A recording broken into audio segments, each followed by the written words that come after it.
Здравствуйте, смотрите в сегодняшнем выпуске. Президент Туркменистана завершил рабочий визит в Китай. Туркменистан посетит архиепископ Феофилакт. В Румынии пройдут Дни культуры Туркменистана и другие новости. Президент Сердар Бердымухамедов вернулся в Ашхабад, завершив двухдневный рабочий визит в КНР, в ходе которого он принял участие в первом саммите «Центральная Азия-Китай». В ходе визита глава Туркменистана провел переговоры с председателем КНР Си Цзиньпином, по итогам которых был подписан очередной пакет документов о сотрудничестве. Выступая на саммите, глава Туркменистана выдвинул ряд инициатив. В частности, предложил создать механизм многосторонних консультаций в формате «Центральная Азия-Китай», реализовать новые проекты по поставкам газа в китайском направлении, провести в Мары форум молодежи стран Центральной Азии и КНР и призвал участников саммита к реализации потенциала транспортного партнерства. В Румынии с 22 по 26 мая пройдут Дни культуры Туркменистана. Местом проведения мероприятий станут румынские города Бухарест и Констанца. В рамках творческой акции 22 мая в Бухаресте будет проведена конференция в честь Махтумкули Фраги, 300-летие которого будет отмечаться в 2024 году.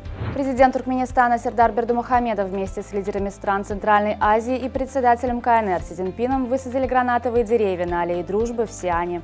Церемония состоялась по завершению саммита. Отмечается, что гранат выбран неспроста. Это растение в Китае считается символом единства и долголетия. Юбилейный концерт в честь 85-летия создателя и бессменного руководителя ансамбля скрипачей «Мукам» народного артиста Туркменистана Гаральда Неймарка состоялся в Национальном музыкально-драматическом театре имени Махтумкули.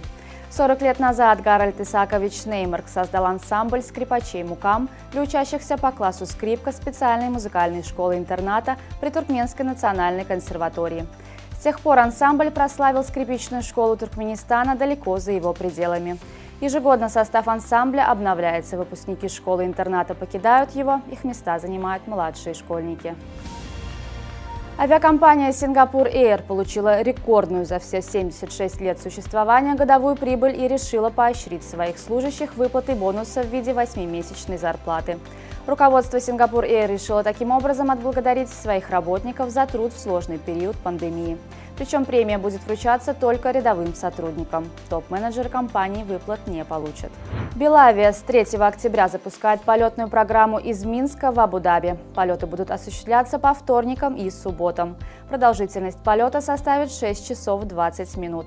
Стоимость билетов начинается от 259 евро в одну сторону и 443 евро за полет туда-обратно. Тренерский штаб национальной сборной Туркменистана по баскетболу 3 на 3 начал подготовку к отбору на Олимпийские игры 2024, которые пройдут в Париже. Главный тренер команды Тойли Байрыев пригласил на сборы в Ашхабадском олимпийском городке 7 игроков, представляющих клубы Национальной баскетбольной лиги Туркменистана. Финальная часть соревнований по баскетболу 3 на 3 в Париже 2024 пройдет с 30 июля по 5 августа. Судьи из Туркменистана приглашены обслуживать матчи чемпионата Центральноазиатской футбольной ассоциации среди молодежных сборных до 20 лет. На турнире будут работать рефери ФИФА Арслан Гошанов и ассистент рефери ФИФА Шагильды Хыдыров. Ораз Мамедгельдыев приглашен на турнир в качестве инспектора.